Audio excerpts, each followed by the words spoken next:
Hello everyone, अहिले भने चाहिँ म काममा जाँदैछु। सो भिडियो बनाउनु सक्दिनँ र कामको छुट्टी भएपछि चाहिँ म भिडियो कन्टिन्यू गर्नेछु। हाम्रो काम भने चाहिँ 8 बजे लाग्छ। अहिले चाहिँ हाम्रो छुट्टी पनि भइसकिसक्यो।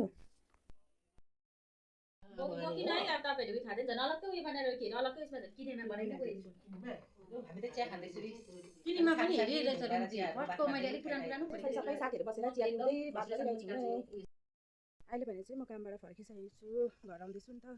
अब काम त गर्नुपर्छ, सानो ठुलो भयो भने काम भनेको त कामै हो। घरमा बसेपछि चाहिँ अब केही काम हुँदैन, अल्छी हुन्छ नि त। त्यही भएर बगानमा गयो भने चाहिँ साथीभाइहरूसँग रमाइलो पनि हुन्छ, प्लस पैसा पनि आउँछ। त्यही भएर चाहिँ म चाहिँ काम गर्छु। कामले चाहिँ कोही ठुलो सानो हुँदैन है साथीभाइहरू। त्यही भएर काम गर्नुको लागि चाहिँ लजाउनु हुँदैन, काम चाहिँ आफ्नो मनले गर्नुपर्छ।